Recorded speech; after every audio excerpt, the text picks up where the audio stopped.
Alright, welcome back. We have added a subfolder here. It's to represent the fact that we may have many subfolders stacked inside of a folder, and we want to show you a way where you can filter, you can basically view all of the items in all of the subfolders and then filter all at once. It's just a very convenient way for you to filter an enormous amount of images at one time. Speed up the process. Instead of having to enter each subfolder and do a filter, there's a way to do it without being quite so tedious. If we come over here to View, click on View, drop down to Show Items from Subfolders. Alright, now we can see the items from subfolders. And now if we wanted to filter for particular features of any image, we can do that. And we're doing that through all of our subfolders at one time. Very, very handy way, since we often will have folders nested inside of other folders. It's a very, very convenient feature to use. If you're going to use this, though, you do want to be careful that you've got a machine that can handle it. If you start diving into a large number of subfolders, you could wind up with an enormous amount of images, and you're probably going to want to be using a newer 64-bit machine with just tons of RAM to make this flow a bit smoother for you. Alright, right now let's go ahead and undo that. So it's View and unclick that. Another thing in this section that we want to talk about is how are we actually sorting this contents tab. Are we viewing in ascending order, descending order? And there's something we can do right here. We'll notice we can click on here, change the order around. I like to view mine in ascending order. There's also a variety of other ways in which you can sort the Contents tab. Let's go up here to View, click on it, roll down to Sort. Again, we can check ascending order if we want. We can do it by file name. We can do it by size. Let's click on size, see what kind of an effect that has. Yeah, it changes it around. View, sort, but let's do it by file name. That seems to make the most sense for the workflow that we as landscape photographers follow. Okay, another useful feature that they've put in Bridge is the ability for the Bridge program itself to go through, look at the images in our Contents tab, and decide if some of those were intended to be panoramas or intended to be HDR, and it'll sort them. It'll stack them and sort them in that fashion. This is actually a function I don't use, but many landscape photographers, many photographers in general do use, so I want to show you about it. So we're going to come over here to this tab called Stacks, click on it. It's as simple as coming on down to Auto Stack, Panorama HDR, and clicking on it. And it'll start to examine the image files and decide what it thinks they are. And if it's a Panorama or HDR series, it will stack them. Alright, there we go. It's stacked them. It's set up a little memory of what's going on here. So now we have stacked images. We can, oops, pardon me here. Okay, we can right click on the stack and ungroup from stack, see what's going on there. Take it all apart. It's totally ungrouped. So we showed you how to ungroup it and remove that stack if it's something you disagree with or just don't want to have happen. We notice we still have a stack down here.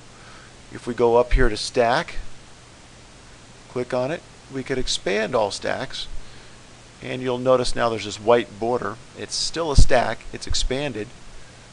We can come back up here, click on Stack, and collapse all stacks. So again, I don't usually use stacks. You may find it useful for your workflow. I simply leave them ungrouped and view my images this way. It's just the habit I've gotten into, You may develop your own set of habits. They'll probably be better than mine. At least they will for you. Alright, since we've unstacked everything, I'm going to go ahead and throw all this information about what they were away. I'm going to right click and delete. And yeah, we don't really need that anymore. Another thing that we can do in Photoshop, or pardon me, in Bridge, that is really, really handy. I think you'll find this very useful as you start to shoot panoramas and other types of images where you're going to want to select them in Bridge, but then take that selection into Photoshop to perform additional work. It's very, very, very easy and useful. Let's, for example, say, this is a panorama up here. I can recognize that. It's actually much longer, but let's just keep it short so that the program moves a little faster. Make my selection of images. Come up here to Tools. Alright, so Tools. Click on Tools. Drop down to Photoshop. Follow it out over to the side. Now from here, we can do a variety of things. We can load the files into Photoshop layers. It's very handy. We can merge to HDR if we're wanting to try the HDR program in Photoshop. Or we can do photo merge. Let's just show what we mean by photo merge. Photo merge is where we start stitching our panoramas together. So let's click on photo merge. Brings up Photoshop. Right now it's running those images, applying the raw settings that were embedded in it, and then bringing them to this point. Here we are, photo merge, and it's talking about panoramas. How do you want to create a panorama? Typically, if repositional work, it winds up with the least amount of distortion. But for my way of shooting, what I have found to be the most faithful way, it'll often have stitching errors when you view it up close. So I have found cylindrical actually be my default choice. It just seems to stitch the horizontal lines, the lines in the image together properly. And if I'm shooting carefully, I don't wind up with too distorted of an image. And so I use cylindrical. So from here, you would click cylindrical and then simply go OK. And Photoshop will run off with this and create a panorama.